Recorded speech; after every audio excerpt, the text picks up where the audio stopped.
Bismillahirrahmanirrahim. Assalamualaikum warahmatullahi taala wabarakatuh dan selamat datang ke Suara di Sebalik Realiti Gaza, pengalaman SCT5 di lapangan. Hari ini kita berhenti sejenak, menunduk dan mendengar suara-suara dari Gaza yang mungkin tidak sampai ke telinga dunia. Bersama kita Encik Shah Faisal bin Hussein, Dr. Siti Sainira binti Saidin, Encik Muhammad Azizul Hakim bin Daniel dan Encik Nur Firdaus bin Ibrahim, pasukan sukarelawan Perubatan Mercy Malaysia yang pernah berada di garisan depan, merawat luka-luka yang tidak hanya ada di tubuh, tapi juga luka-luka di jiwa. Mereka akan berkongsi apa yang tidak ditunjukkan oleh berita. Seorang ibu yang tidak dapat meratapi kematian anaknya. Kreativiti seorang doktor ketika tiada alat yang mencukupi, dan air mata yang hanya tumpah ketika tiada siapa melihat. Ini bukan sekadar cerita Gaza. Ini adalah ujian buat kemanusiaan kita semua. Mari bersama-sama kita untuk mendengar situasi sebenar di Gaza. So, untuk bahagian pertama, boleh saya mohon setiap ahli sukarelawan untuk berkongsi detik yang membuat anda angkat tangan dan mengatakan saya perlu ke Gaza. Silakan dimulakan oleh Dr. Sainira. Bismillahirrahmanirrahim. Assalamualaikum warahmatullahi taala wabarakatuh. Thank you for having me today. What makes me really wants to go for this Gaza mission is I think we all know, we get to see on social media and on the news, we get to see main chunk of the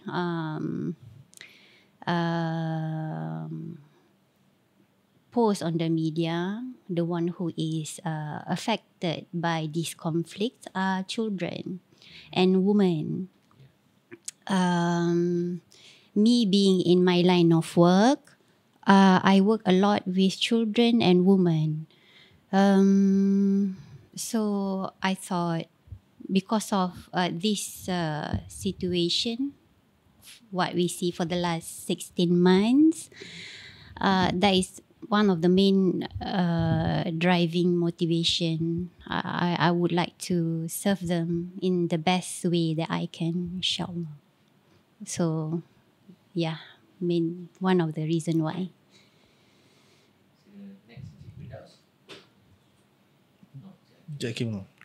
Okay, untuk saya pula, saya selaku Barisan Hadapan Fasiliti Kesihatan Negara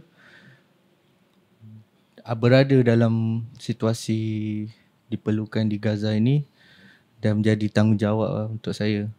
Dalam setiap denyut nadi saya tersimpan usaha untuk pergi ke sana untuk membantu rakyat Gaza.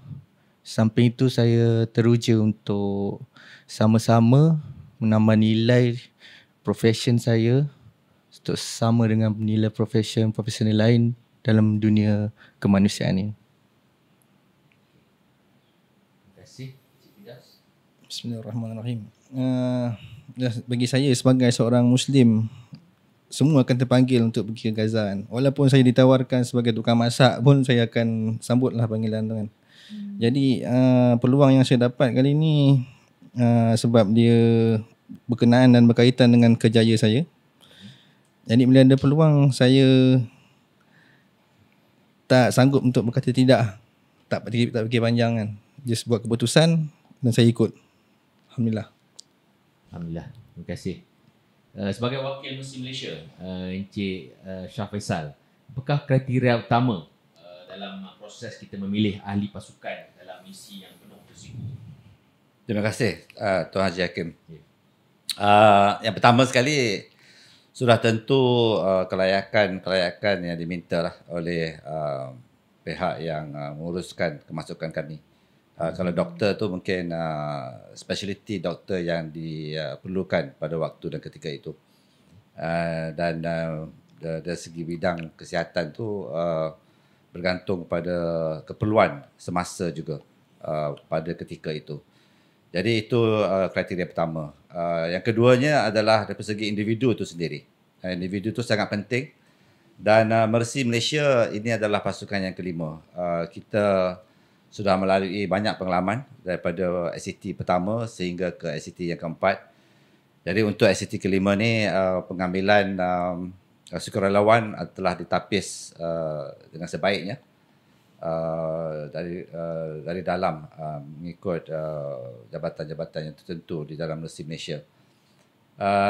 Tapi sebaik mana kita tapis seseorang individu itu, akhirnya setelah jejaknya kaki individu tersebut, sukarelawan tersebut di bumi Gaza, bumi para anbiya ni, keyakinan dan kecekalan yang ada pada diri seseorang tu adalah kriteria yang paling tinggilah. Saya sebagai ketua jabatan di operasi global ni tidak boleh menyangkal itu adalah kriteria yang paling utama, kecekalan dan keyakinan diri. Tanpa dua ini, saya rasa mana-mana individu yang ingin memasuki situasi yang genting, situasi yang sering bergolak seharian ini, mungkin tidak berjaya mengatasi kehidupan seharian. Jadi itulah kriteria yang paling penting. You must have the confidence and you must have the right mindset lah, kecekalan diri tersebut. Terima kasih. Ya, terima kasih Cik Shah. Untuk Encik Firdaus dengan Encik Azizul Hakim pula, tentang fokus pengalaman langsung di sana. Ketika sumber sangat terhad, apakah improvisasi ataupun improvisation yang paling kreatif yang pernah atau telah anda lakukan untuk menyelamatkan penyakit di sana? Sila Encik Azizul Hakim. Okey, untuk dari pihak kami sendiri, kita melihat situasi ni kepada staf di sana dahulu. Mereka bekerja dalam keadaan yang serba kekurangan. Jadi berbeza dengan kami yang datang, kami dekat Malaysia ni bekerja hampir semuanya fasiliti lengkap. Jadi kami kena membiasakan diri dengan keadaan di sana itu, dan alhamdulillah kita berjaya adaptasi dengan keadaan yang mereka hadapi. Kita sama-sama dengan mereka kerja dalam keadaan yang serba kekurangan itu.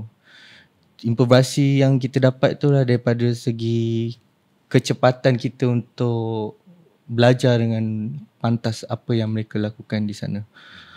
Lepas tu dari segi improvisasi yang kami lihat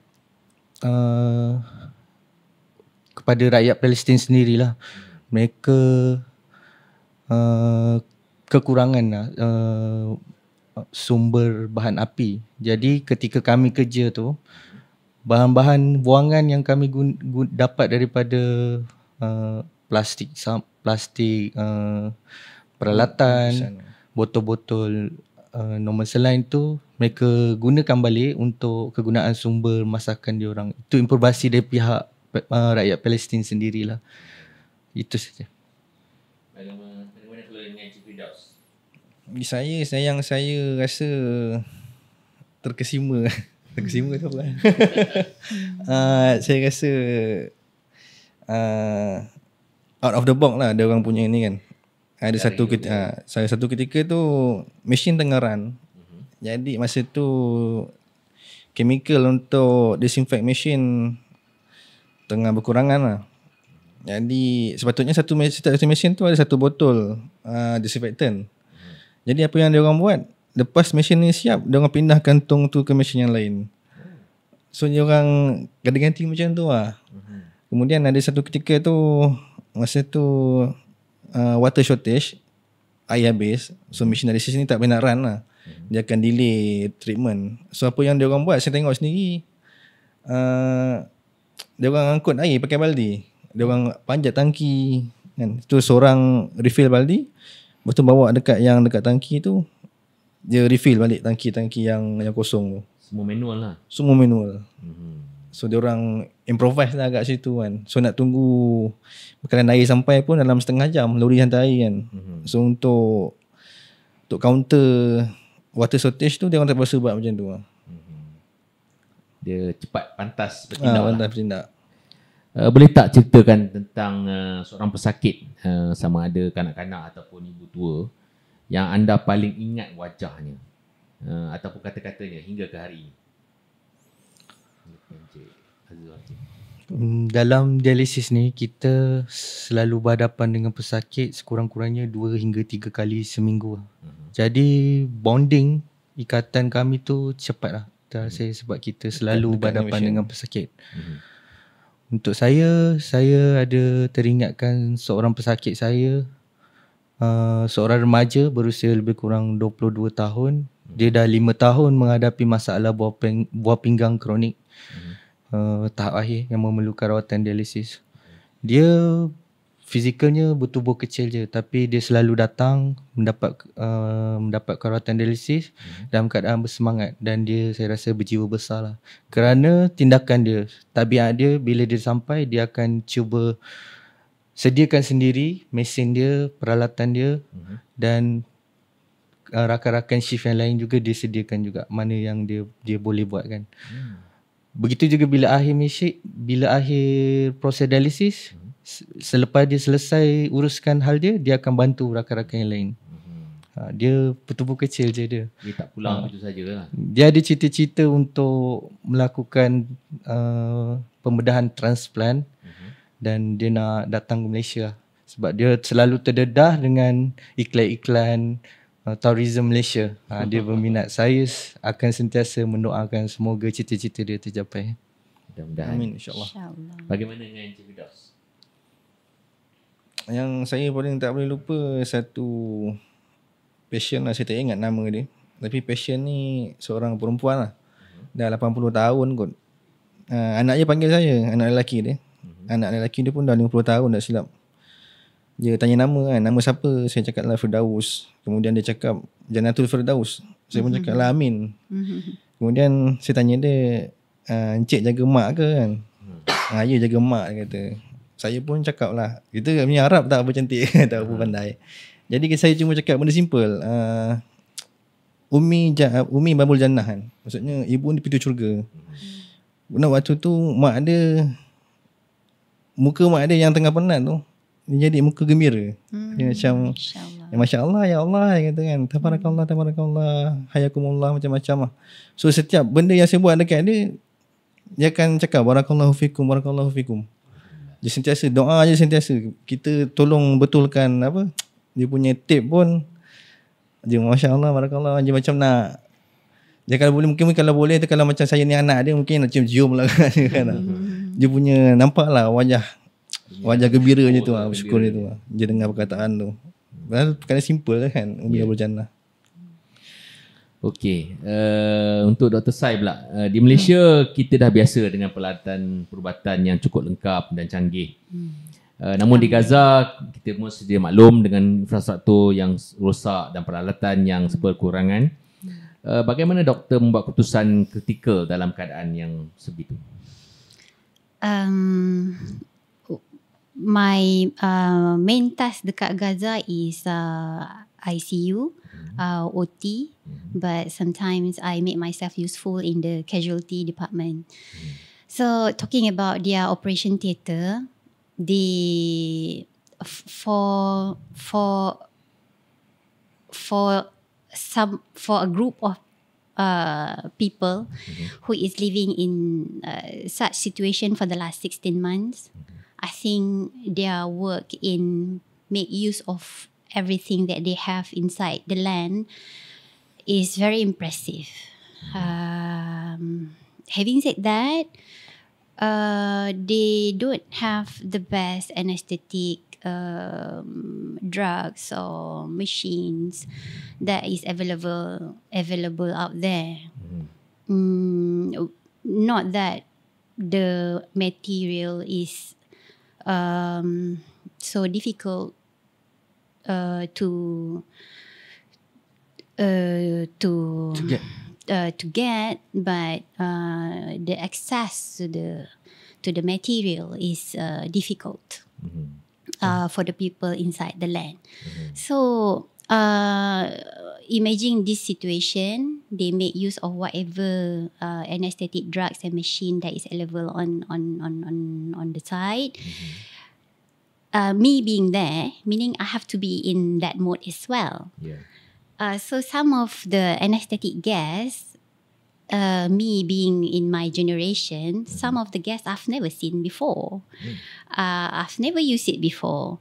So in this situation, the situation really made me full use of my basic training when I first started my anesthetic training.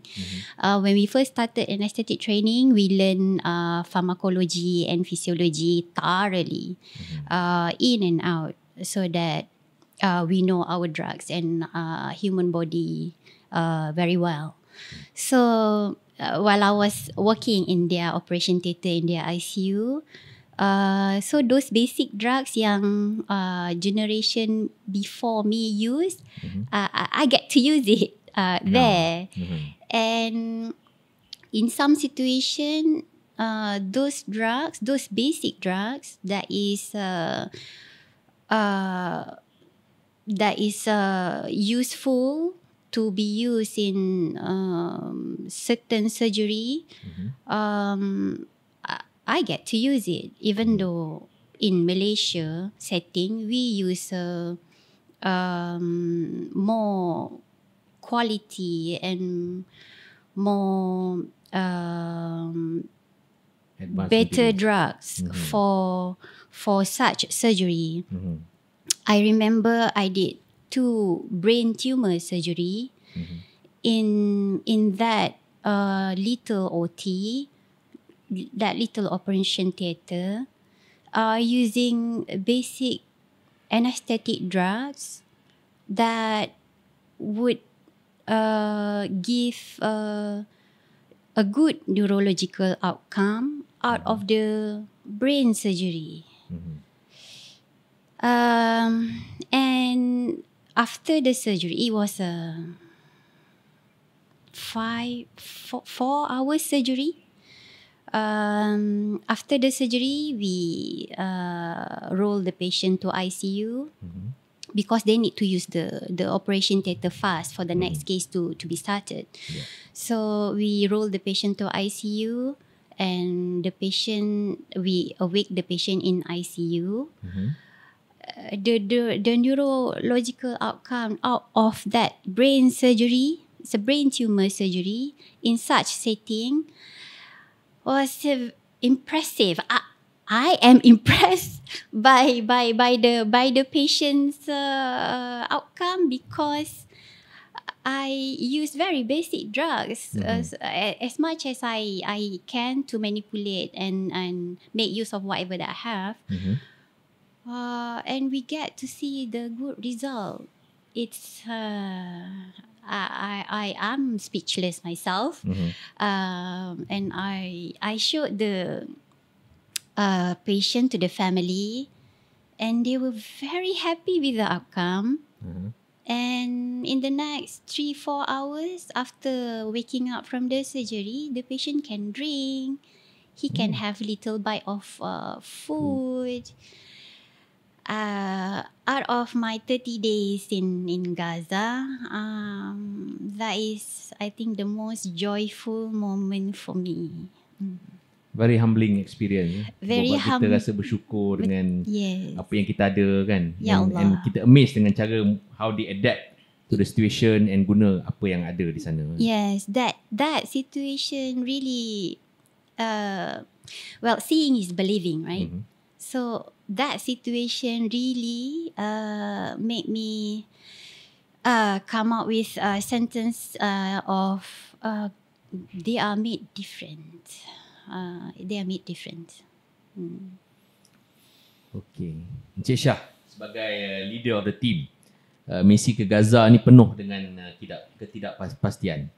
Bagaimana Encik Shah uruskan tekanan yang mungkin ahli pasukan hadapi apabila mungkin ada berita tentang serangan di lokasi-lokasi tertentu suatu tugas? Terima kasih. Saya dan juga bagi pihak Malaysia lah, rasa tim SCT 5 ni yang terdiri daripada Dr. Sainira, Encik Hakim dan juga Encik Firdaus ni adalah satu pasukan yang mantap lah, yang bagus, yang terbaik lah. Mungkin bukan terbaik tapi yang telah dipilih. Terima kasih. Telah dipilih sebaik-baiknya oleh Allah Subhanahu Wa Taala lah. Alhamdulillah. Suatu saya dilantik menjadi ketua pasukan atau team leader untuk SCT5 ni, salah satu perkara yang bermain di minda saya adalah bagaimana komposisi anak buah ataupun ahli pasukan SCT5 ni. Jadi kita juga telah mengadakan sesi latihan pre-mission bersama dengan PGA, pasukan PGA Hulu Kinta, dan pre-mission tu telah juga memberi sedikit sebanyak pendedahan ataupun ikatan sepasukan lah, kepada SCT5 ataupun tim SCT5 ni. Jadi dibawa ke Gaza selepas itu, sewaktu misi ni, banyak perkara yang kita dah lalui seminggu sebelum tu. Dan selepas tu pun dengan ada WhatsApp group, ada perbualan secara santai antara kami berempat. Jadi bonding tu adalah sepasukan tu, semangat sepasukan, spirit tu ada. Jadi bila sampainya di Gaza, mulai tanggal 27, bukan Gaza lagi, masa tu dia Aman. Dari Kuala Lumpur ke Doha, Doha ke Aman. Sejak dari Aman lagi kita telah prep lah, kita prep our mind, kita telah persiapkan minda kita, dan tidur satu malam, keesokannya bergerak ke Gaza daripada menaiki bas di Aman, melalui proses-proses checkpoint, proses-proses immigration, proses-proses custom dan sebagainya yang telah kami lalui. Itu pun belum sampai lagi ke tanah Gaza tu sebenarnya. Itu proses-proses awal tu. Tapi I think the team has prepped their mind lah. The team has telah persiapkan minda. Because it's a small team, pasukan yang kecil hanya 4. Jadi the bonding tu is very close. I think we have kita dah makan sekali, kita dah bersama-sama sekali, bergerak sekali, berjalan sekali, pergi kerja sekali.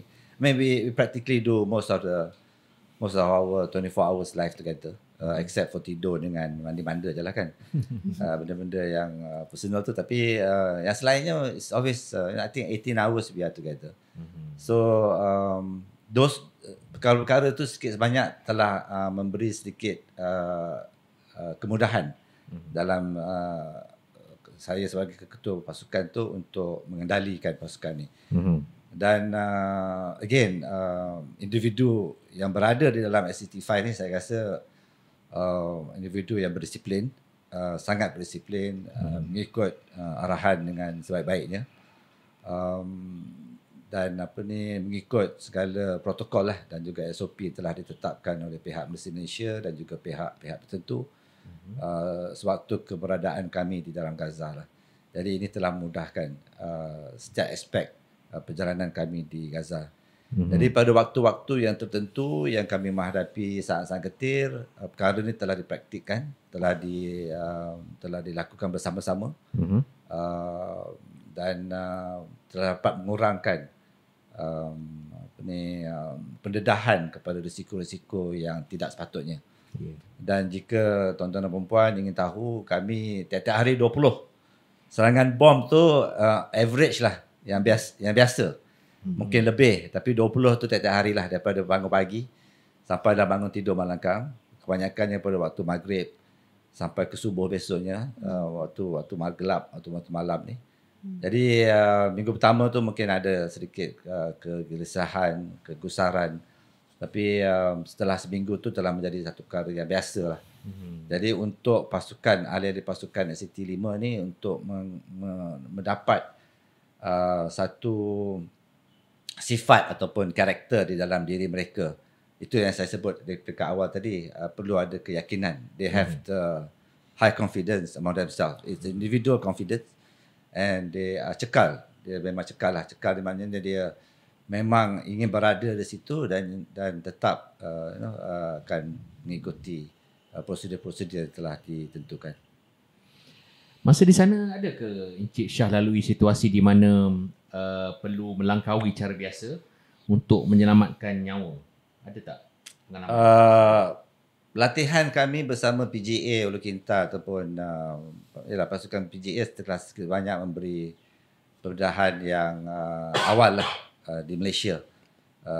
Jadi setibanya kami di sana dengan bunyi-bunyi letupan, bunyi-bunyi bom, bunyi-bunyi machine gun, bunyi-bunyi senapang, pistol dan sebagainya itu tidak menjadi satu perkara yang baru lah, kerana kita telah didedahkan seminggu sebelum tu dalam pre-mission training tu, basic mission training kita. Jadi itu memainkan peranan yang besar lah untuk kita mempersiapkan diri.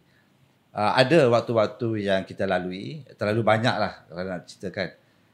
Tetapi Alhamdulillah kita dapat berjaya mengikutlah prosedur-prosedur yang telah ditetapkan.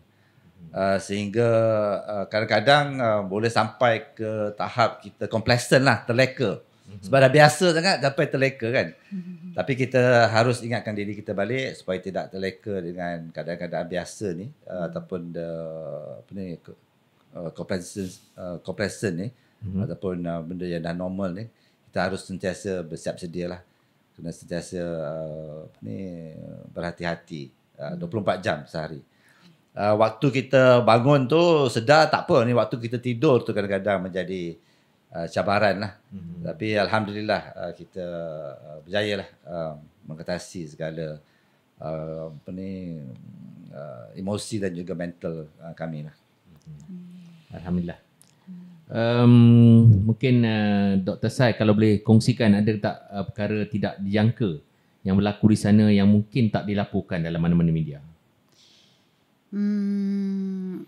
I think one thing that is not really well reported or shown is the emotional damage of the local people. I think in some of them, I noticed they're not even aware that they have that.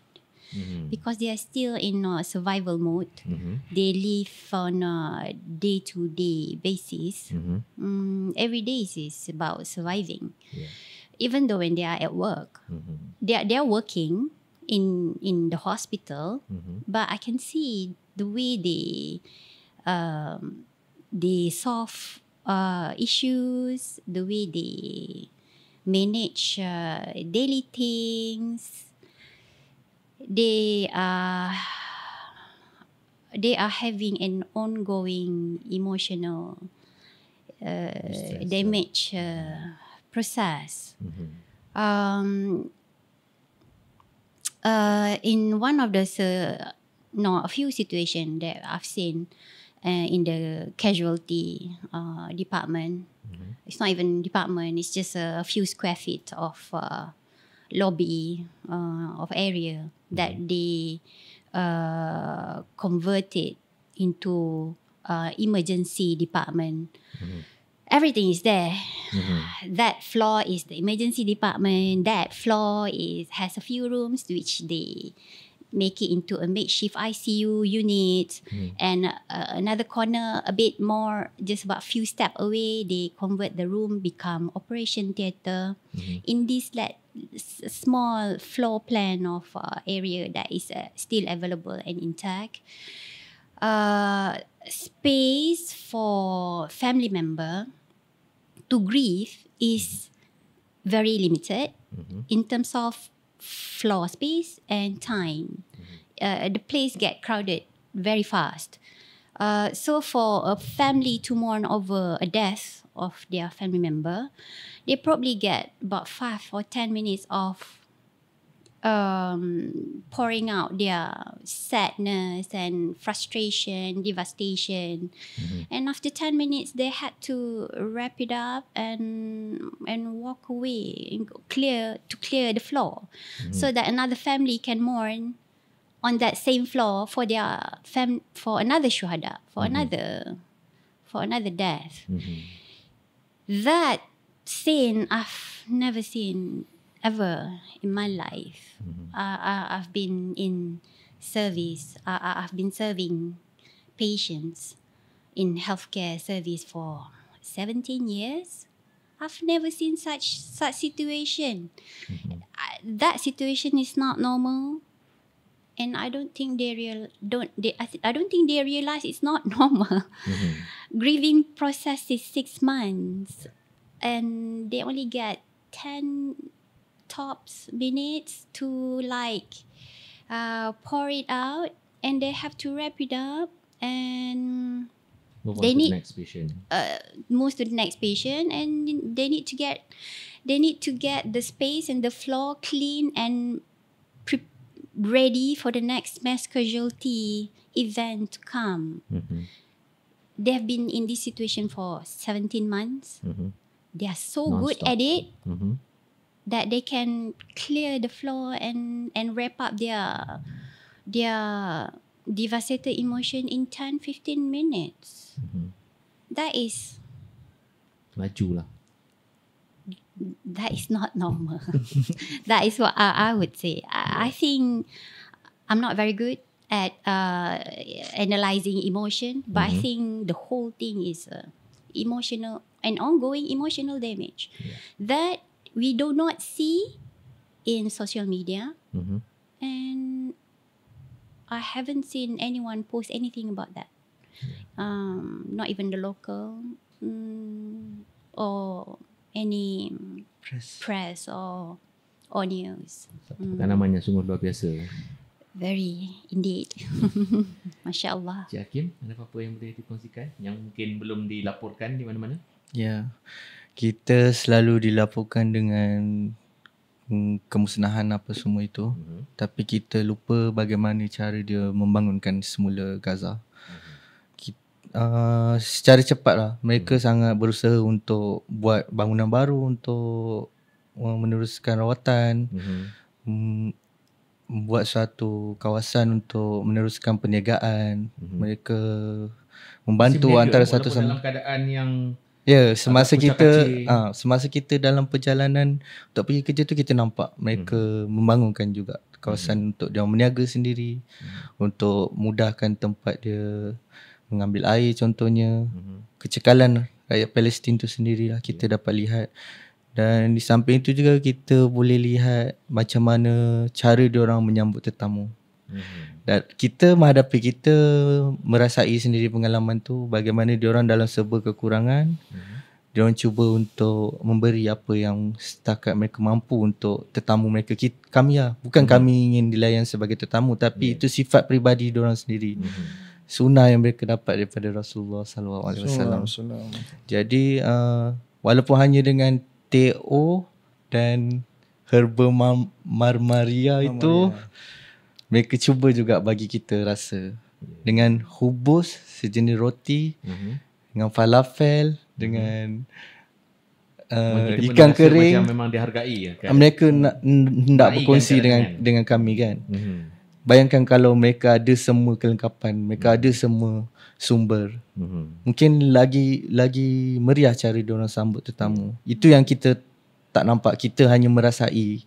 Dekat dalam media sosial kita kurang nampak benda tu, tapi kita merasai sendiri pengalaman kami. Ya. Bagaimana dengan Cik Firdaus? Keadaan yang lebih kurang sama juga lah bila ada satu orang, boleh mention nama? Boleh kita ada local punya apa berdasarkan tu, local punya ni coordinator, yes. Masa tu Dutasan. Dekat sana kita memang tak biasa sembang Jumaat. Jadi dekat media pun tak ada beritahu tak sembang Jumaat tu semua kan. Yang kita tahu masjid kena bom kan. So lepas sembang Jumaat tu itu solat Zuhur. Lepas solat Zuhur tu fikirlah nak makan apa hari ni kan. So Dr. Hassan datang, dia kata tradisi sana lepas solat Jumaat dia orang akan berkumpul dengan keluarga. Dia akan makan-makan lah. Kemudian kita orang dekat sana sebulan makan sayur. Makan sayur, timun, nasi dengan sayur. Adalah bawa apa ni, serunding tu adalah bawa kan. Tapi habis lah kan. Sebab benda tu pun untuk tolak makanan masuk dalam perut kan. Yelah. Jadi hari Jumaat tu tengah fikir-fikir makan apa kan. Dr. Hassan buat apa hari ni. So dia datang dengan puyuk nasi yang besar. Dia datang bawa maglubah, dia kata. Maglubah ni biasanya kita tengok dekat YouTube ni yang diterbalikkan periuk tu kan. Dia terbalik kan, dia angkat periuk tu nampak ada ayam. Macam kita, uish, ada ayam ke sini kan. Tanya dia, ni berapa harga ayam ni kan? Makan-makan jangan tanya, dia kata. So kita pun makan lah. Dia kata isteri dia masak. Jadi makan-makan mesti teringat lah. Orang tak makan ayam lah. Macam ni dapat ayam? Tanya dia, dapat mana ayam? Berapa harga? Dah habis makan tu baru dia cakap dia dapat ayam frozen. So seekor ayam $200. Bila kita dengar tu, benda ni kat media tak ada bagi tahu. Harga barang naik, kau-kau macam tu kan. So bila kita makan tu, dia rasa macam ya Allah kan, ini Nikmat dia. macam mana dia orang sanggup Dan sanggup memuliakan tetamu kan, dia punya adat kan. Jadi benda-benda tu macam Hakim cakap lah, kita yang merasa sendiri ni, kita rasa benda tu sesuatu yang besar. Menyentuh perasaan. Menyentuh perasaan kan. Kita pun rasa seronok lah itu kita dapat makan ayam sekali kan. So lagi satu, secara individu saya ada berborak lah dengan satu jururawat dialisis dekat unit dialisis kita orang kerja tu. Kawan dia cakap dia ni kena tangkap dengan IDF. Kena tahan 2 bulan, 6 bulan. Anual. Ya. Lepas tu saya tanya dia orang buat apa je kat sana kan. So dia sendiri cakap dia kena pukul, dia kena seksa dalam tu selama kena tahan tu. Lepas tu cakap macam mana kau boleh datang kerja balik kan? Apa je injury yang kau dapat? So dia cakap dia patah tulang rusuk. Betul tulang belakang dia pun patah. Tapi yang ajaib ni dia sanggup willing untuk datang balik kerja.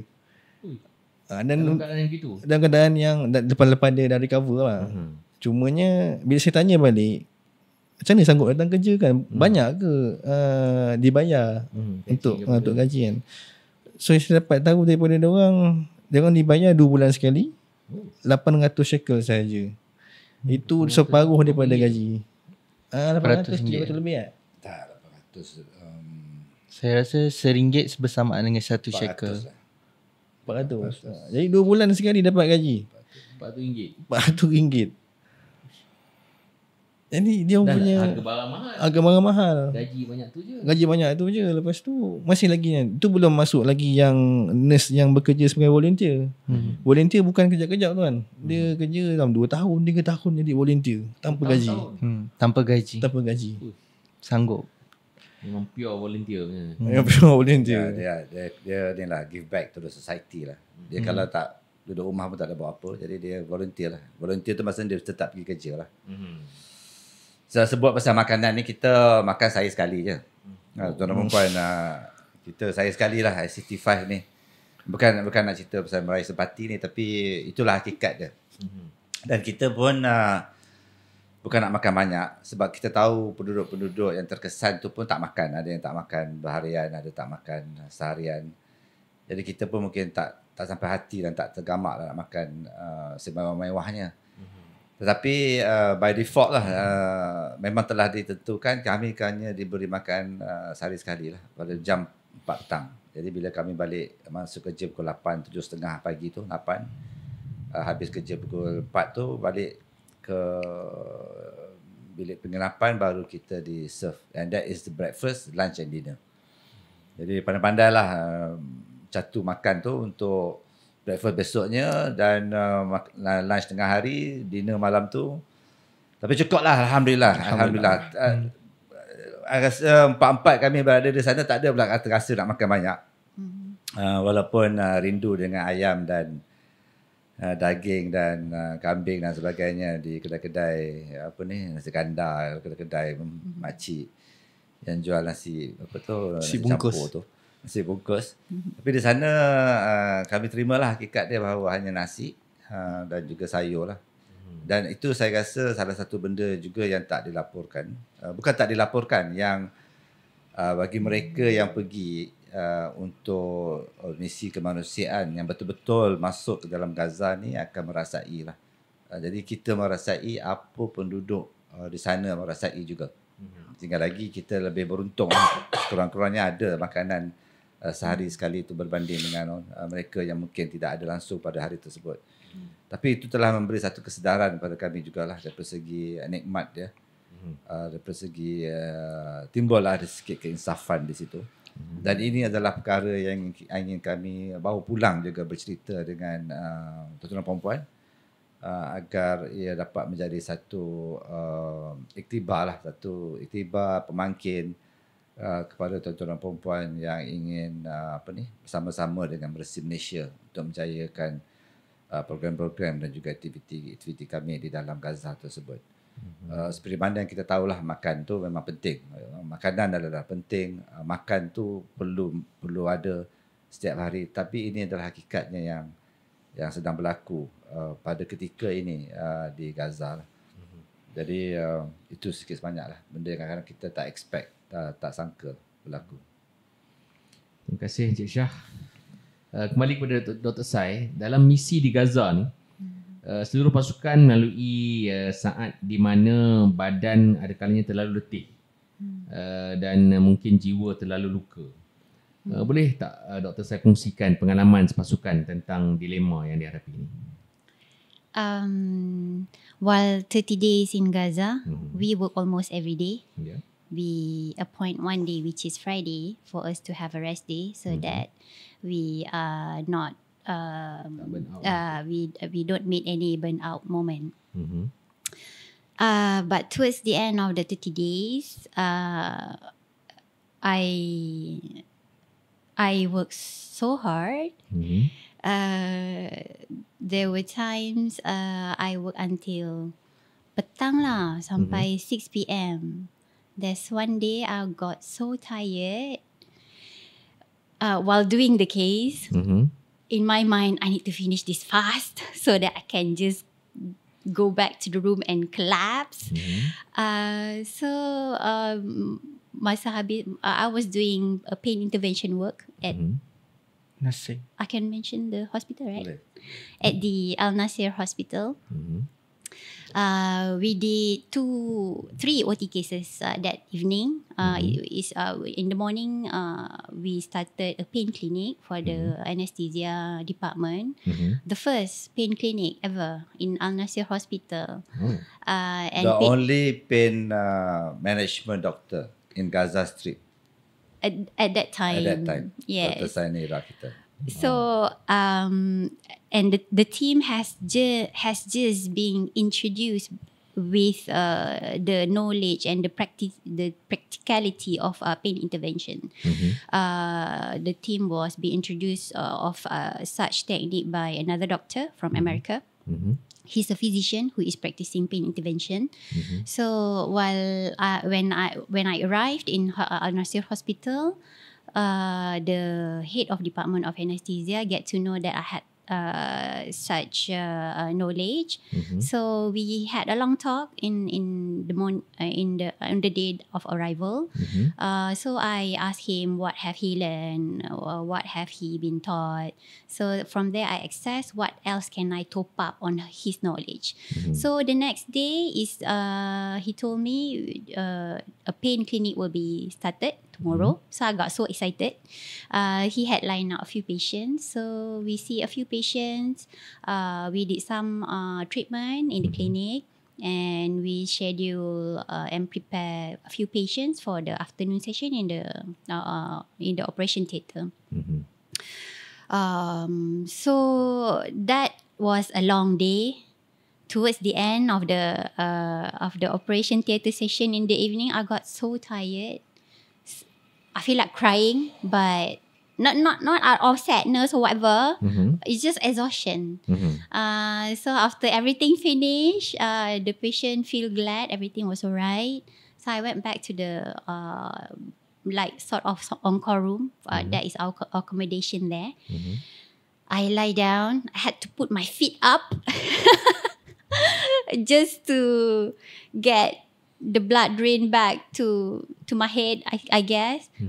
And I get to had a good nap on bed.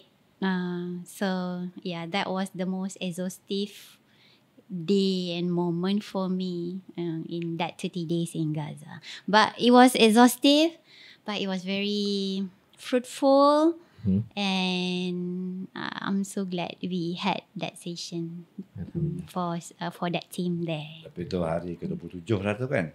Hari Yeah. ke-26, 27 lah. Yeah, Towards very. the end. Towards the end. Towards the end. I think all three, the medical practitioner, for the solid 30 days, I think they have given their utmost lah, yang paling perkhidmatan yang paling baik lah, terbaik. Bukan dari segi masa saja, tapi dari segi quality of services tu. Walaupun mereka cuba jalankan aktiviti perkhidmatan yang mengikut standard piawaian di Malaysia, tapi keadaan tidak membenarkan di sana lah, atas faktor-faktor kekurangan equipment, ubatan dan sebagainya. Tapi walaupun begitu, perkhidmatan telah diberikan memang menakjubkan lah. Saya bukan seorang medical practitioner ni pun kagum lah dengan pencapaian ataupun hikmat ataupun tenaga yang telah diberikan lah oleh mereka ni. But it's not only tenaga fizikal tu, tapi juga dari segi emosi dan juga mental lah. To go through day in, day out, keadaan di hospital yang nampak ramai orang yang cedera, orang yang kadang-kadang tak nampak rupa orang, dan you go through such incident and moment, keadaan tu kadang-kadang boleh makan jiwa lah kalau orang Melayu cakap kan. Boleh makan jiwa, boleh makan hati, boleh makan perasaan kita, tapi they survive 30 hari. So yeah, salute to the team. Alhamdulillah, it was very good team member lah yang berada dalam SCT5. Ya. Encik Hakim, ada tak pengalaman ataupun memori yang mungkin dari Gaza yang mungkin harap boleh dihapuskan? Kalau ada, kenapa? Untuk ke Gaza ni rasanya tak ada. Sebab bagi saya, setiap apa yang saya lalui dekat Gaza tu, perit, pahit ke, manis ke, itu semua memori yang saya kena simpan lah sebagai kenangan, sebagai warisan untuk generasi akan datang, untuk saya ceritakan. Apa yang saya lalui ni semua, InsyaAllah saya akan cuba ceritakan dengan semampu boleh. Berdasarkan piawaian yang ditetapkan lah, yang kita tak nak melampau lah cerita sampai merosakkan reputasi Mercy itu sendiri kan. Dan saya rasa itulah, saya rasa tak ada apa yang perlu dilupakan lah. Sebab bagi saya bila berada di Gaza, bila berjejak kaki di sana, bernafas dengan udara yang sama dalam habuk tu dengan rakyat Palestin, berjalan di jalan yang berhabuk tu, saya rasa saya sebahagian daripada mereka. Saya akan teruskan selagi ada nafas saya akan teruskan untuk ceritakan dan mungkin kalau ada rezeki untuk pergi lagi ke Gaza, insyaAllah. InsyaAllah. Bagaimana dengan Encik Firdaus? Sama juga macam Cik Hakim. Bagi saya, untuk berada di Gaza ni sendiri kan, ada satu perkara yang ajaib juga lah. So tak banyak perkara yang datang macam ni kan. So peluang seumur hidup. Saya dengan Firdaus sekali pertama, memang kita rasa teruja. So kalau macam ada perkara yang pahit ke, yang tak best ke, yang mungkin jadi benda yang melukakan emosi ke, saya akan simpan. Sebab perkara tu cuma dapat dekat sana saja. Tak ada tempat lain yang sama macam sana kan. So semua kita hidup dalam genggaman kan. Betul. Tak pernah ada pengalaman seperti itu. Jadi kalau benda tu terlalu pahit bagi saya pun, saya akan simpan, saya akan telan. Sebab itu membantu saya untuk sentiasa ingat kepada keadaan orang kat sana. Untuk sentiasa merasa tanggungjawab kan. Dan mungkin untuk sampaikan kepada orang lain, kita sama-sama bertanggungjawab. Kita sama-sama perlu merasakan penderitaan mereka. Dan kita pun dan bersyukur dengan keadaan kita. Betul. Untuk kita lebih rasa bersyukur. Kemudian kita pun walaupun kita majoriti orang Islam dekat Malaysia ni semua ambil kisah Cak Na dengan keadaan dekat sana, tapi ada juga segelintir yang alah kau ni paling Gaza lah kan, macam-macam lah kan, so kau je lah ambil bukan Gaza. Sebenarnya tak, sebenarnya semua orang kena pandang kepada Gaza sebenarnya. Keadaan dekat sana kan, konflik yang dia orang hadap hari-hari. So mungkin benda yang kita orang alami, kita orang hadap dekat sana tak cukup perit lah daripada dia orang. Dia orang dah 16 bulan lah, kita orang sebulan je baru. So jadi dia orang lagi banyak benda yang dia orang kena telan daripada kita kan. So kita dapat sikit untuk sebulan tu pun kira paling berharga lah kan. Tak ada benda yang boleh tak perlu padam kot. Kalau ada memori yang tak best pun kan, tak perlu padam lah. Sentiasa ingat insyaAllah. Dr. Sai, misi ni pasti mengubah kita secara kekal. Apakah satu mungkin nilai kemanusiaan yang baru yang Dr. bawa pulang? I think awareness about Gaza at a different scale that history has ever achieved before. Gaza ni bukan isu baru. It has been like that for 75 years. But for the last 17 months, the truth of the situation, the real gravity of the situation has been unfolded at a scale that is unimaginable, or that history has ever reached before. It reached at every level of generation, from young kids at pre-kindy, kindy, and then school age, teenagers, of every layers. The awareness of humanity that need to be given to the Gaza area is the awareness level is impressive. So I think that is new. For the last 17 months, that is a new humanity value that we see for that part of Strait area. That is what I see, which is, alhamdulillah, it's a very good thing. Alhamdulillah. Cik Hakim ke? Bukan nilai yang mungkin telah saudara bawa pulang? Saya seorang yang lemah lah, saya rasa. Tapi bila pergi ni, dia reflektif diri sendiri. Kita tengok siapa kekurangan kita kan. Saya rasa prinsip syukur tu lah, saya rasa kebanyakan, saya rasa kehidupan saya sebelum ni waktu kat Malaysia kurang lah rasa bersyukur tu. Tapi dengan apa yang saya rasa cukup tak puas. Saya nak lagi kan. Tapi dengan apa yang kita lihat dekat Gaza tu sendiri, saya rasa saya kena perbaiki isu bersyukur ni. Saya rasa saya akan ambil sebagai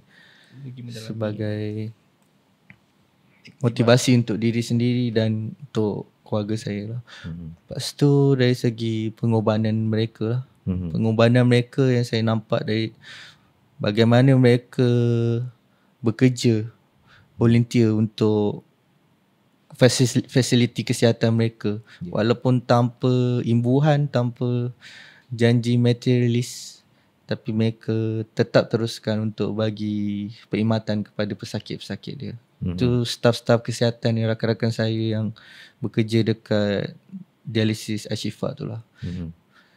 Macam kita dekat Malaysia sentiasa mengharapkan imbuhan sesuatu untuk buat bonus kan? Nak bonus setiap tahun, nak bonus PMX beri bonus. Tapi mereka tak fikir tu semua. Janji pesakit dapat meneruskan kehidupan, mereka buat je. Cik Fidal pula macam mana? Bagi saya, kasih sayang dengan kekeluargaan lah. Sebab kita kat Malaysia ni masih lagi ada adik-beradik yang gaduh rebut tanah. Kan? Adik-beradik gaduh benda kecil kan. Betul, buat harta kan. Benda kecil pun kan. So dekat sana saya ada ikut lawatan pergi ke klinik Mercy dekat Zaitun. So itu di luar bidang saya lah, saya dialisis kan. Jadi Cik Syah cakap lah, cubalah tolong apa yang patut kan, yang boleh buat. So saya nampak lah satu orang lelaki dengan seorang budak kecil, mungkin 2 tahun, setahun lebih budak tu. Saya tanya, ni anak ke? Dia kata bukan, ni anak abang dia. So saya tanya, mana ayah dia kan? Dia kata ayah dia dah 6 bulan kena culik, jadi tebusan. So dia yang ambil tanggungjawab untuk jaga kan. So kalau kita dekat sini kadang-kadang kita tengok konflik keluarga kan, kadang orang tak payah mati lah, bercerai pun cukup lah kan. Bercerai pun dah jadi buat beranda rumah tangga kan. Tuan, kau lah jaga. Kalau mati lagi lah kan. Ini aku punya, ini kau punya ni. So saya nampak kat situ value ni lah, kekeluargaan, kasih sayang dengan adik-beradik, dengan mak ayah semua kan. So dia orang ambil tanggungjawab untuk jaga kan. Maksud benda tu macam automatik. Bila dia abang dia tu kena culik, kena tahan, dia dah tahu dah apa yang kena buat. Tak payah pergi-fikir. Tak payah pergi-fikir dah. Ini tanggungjawab aku kan. Jadi dia ambil budak tu, dia yang jaga.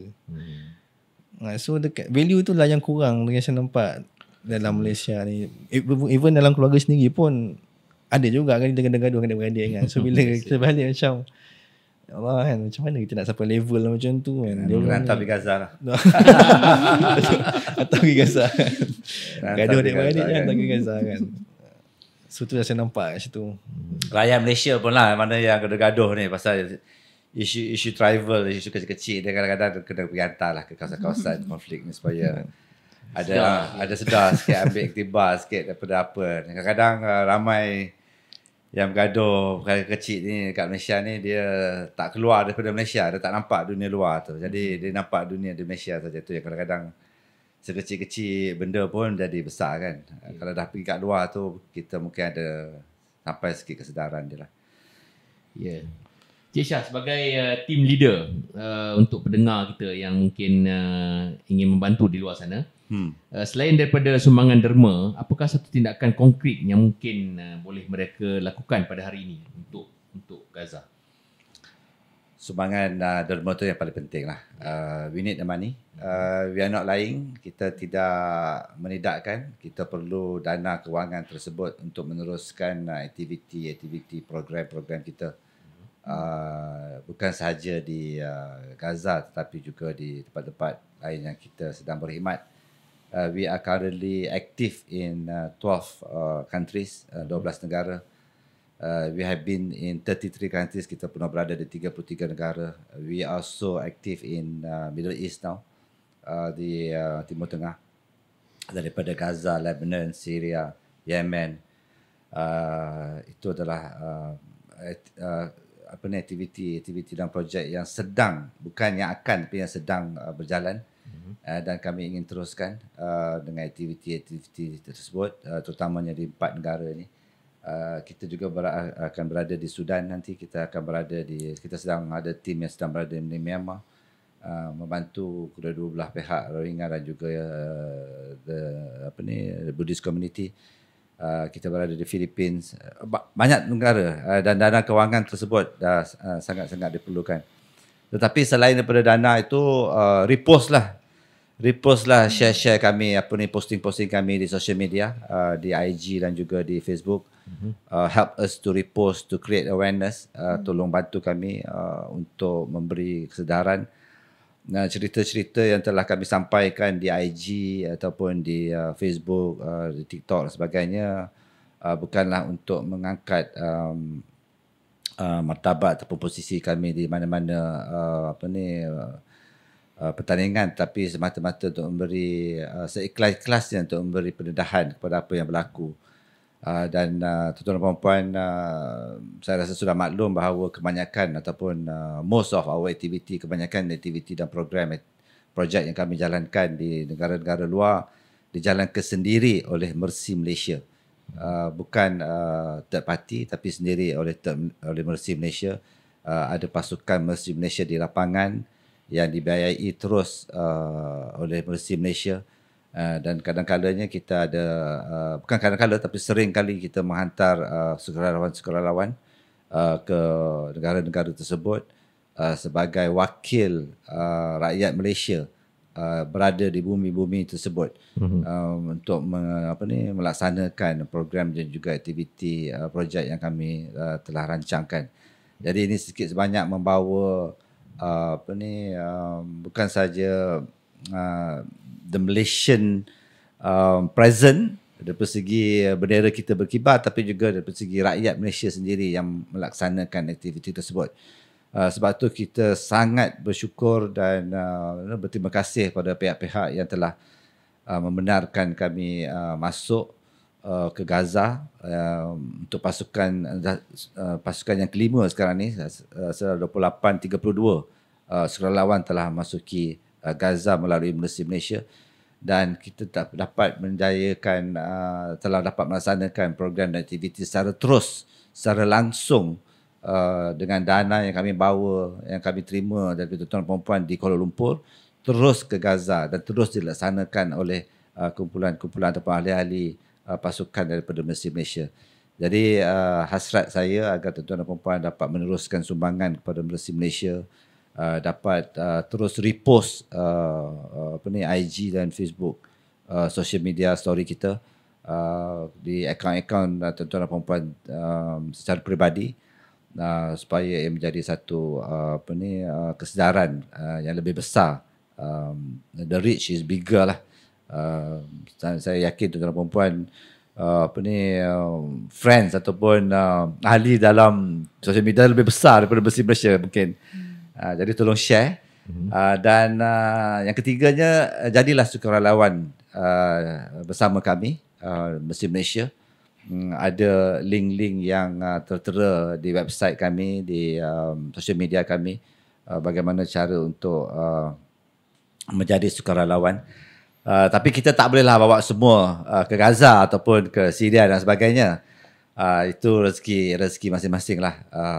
Saya cerita pasal rezeki sukarelawan ni, saya nak sentuh sikit lah mengenai Firdaus dan Hakim ni. Sebagai mereka yang bekerja di hospital kerajaan, bekerja di klinik swasta dan sebagainya.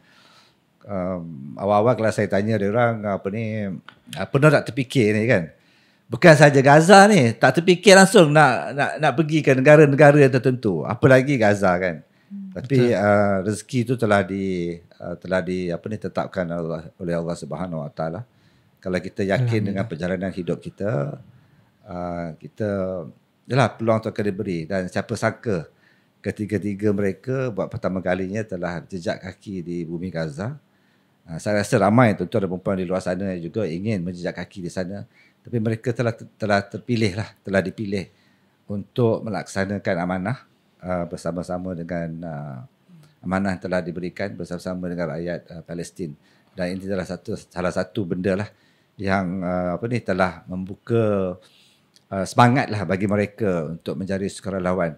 Dan sukarelawan ni saya selalu tekankan perlu berada di peringkat kita sendiri. We must do the baby step lah. Kita kena adakan langkah-langkah baby tu, langkah-langkah bayi, langkah-langkah permulaan tu. If you are forced, dipaksa, dia tak jadi. Paksalah macam mana pun, kalau kita tak ada sifat dan naluri untuk menjadi sukarelawan tu, tak akan berlaku.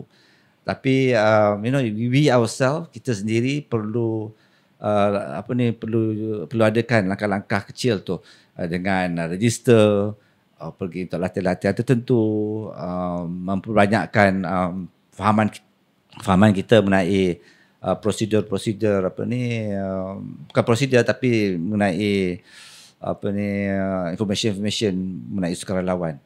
Jadi yang ketiganya sukarelawan lah, join us, marilah bersama-sama dengan Mercy Malaysia supaya ia boleh memberi lebih choice lah, lebih pilihan pada Mercy Malaysia untuk menghantar sukarelawan. Bukan sahaja ke Gaza tapi juga di negara-negara lain lah yang kita berada. Terima kasih. Terima kasih. Itulah dianya perkongsian daripada SCT 5. Terima kasih saya ucapkan sekali lagi kepada Encik Shah Faisal Hussein, Dr. Siti Sanira binti Saidin, Encik Muhammad Azul Hakim bin Daniel, dan Encik Nur Firdaus bin Ibrahim. Podcast kita buat kali ini, suara di sebalik realiti Gaza, pengalaman SCT5 di lapangan. Sekian, wabillahi taufiq wa hidayah. Assalamualaikum warahmatullahi wabarakatuh. Sehingga kita ketemu lagi. Terima kasih. Terima kasih.